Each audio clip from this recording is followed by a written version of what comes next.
those years farming, and then boom, Yep. one envelope. Yep. While it's today's boom that's changing the fortunes of the people of this town, They were pioneers. They went out and they did what people said they couldn't do, and I feel like we're kind of in that same boat again. for some, it's the past that's never felt more alive. In Williston, North Dakota, Patty Kim, Energy Now. The shale oil boom is being felt across America, but in the state we think of most when we think of oil, Texas, it comes at a really bad time. When we come back, how the state's historic drought is pitting the use of water for farming against water for oil production. You know, we can live without oil, but we can't live without water. We have to have water. And later, an interview with the administrator of the Environmental Protection Agency, Lisa Jackson. Energy Now is celebrating its first anniversary. Thanks to you, our show now reaches over 150,000 TV and web viewers every week. From Washington to Beijing, from Houston to Tel Aviv, we tell you about new energy jobs, breakthrough technologies, climate action, and how to cut back America's dangerous reliance on foreign oil, which is costing our economy roughly $300 billion a year. We've got to get on our own resources. When are we going to make this jump? But the in-depth reports you see on Energy Now also have a price tag.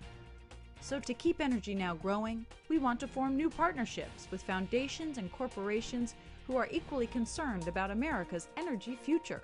What we do right here has a direct impact on what happens here. Join us in bringing Energy Now's message to more and more viewers. Please have your company or foundation contact us today.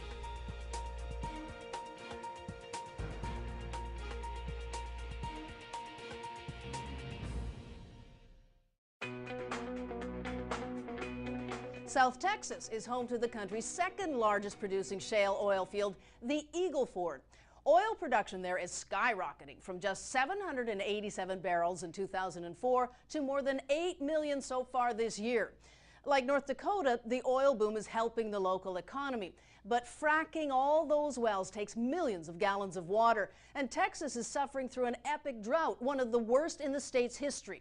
Look at this map of the world's drought-stricken areas. The big patch of red, that's Texas. Farmers are hurting, and in parts of the state, local governments are trying to limit the amount of water used in oil and gas drilling. I recently traveled to South Texas to get a first-hand look at the controversy. Massive fires have ravaged neighborhoods. Dust storms have blackened the sky, and lakes are rapidly shrinking. We ask, Lord, for that abundance of rain. Texans have literally been forced to their knees seeking relief. You bring that rain, we will rejoice at dearly, Father. It's hurting terribly. For lifelong ranchers like 82-year-old Marvin Whitty, the dry spell has meant having to sell off animals. He's down to about 80 head, half his normal herd. One of the reasons? Several of Whitty's water wells are bone dry. That's devastating when you're without water on a farm, you know.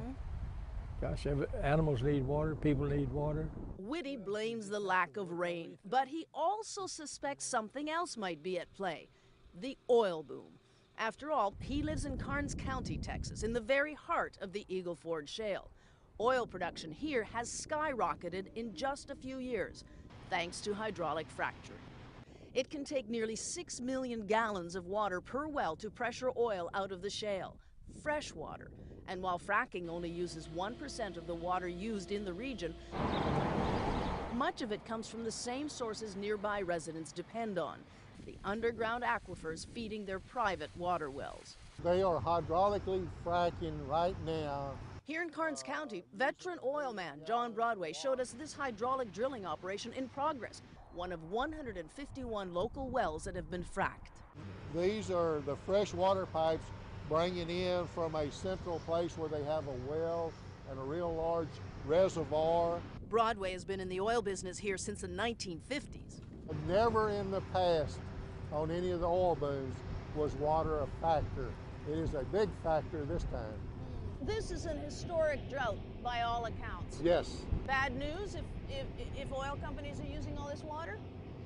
It pulls the water table down, and with a drought and as much water as they're using, there will be problems in landowners' water wells. Geologists say that could be what is happening at wells like Marvin Whitty's. We didn't have this problem prior to the commencement of the oil drilling. So they're taking a lot of water, these oil companies. Yes, very much. You know, we can live without oil, but we can't live without water. We have to have water.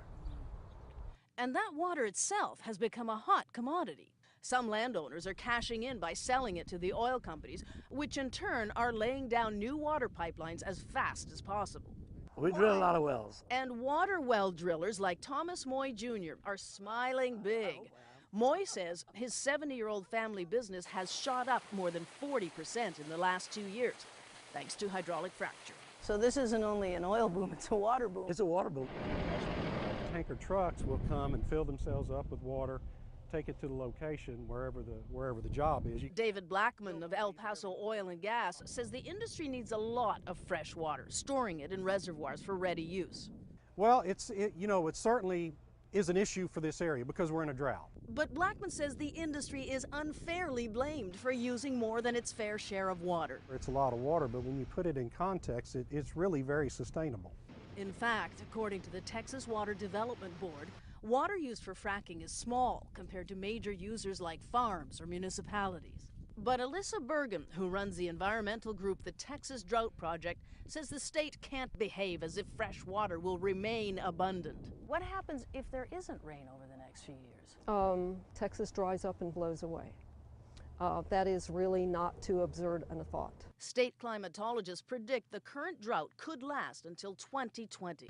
At the same time, as drilling increases, state officials predict the amount of water needed for hydraulic fracturing may increase 700% over the next decade.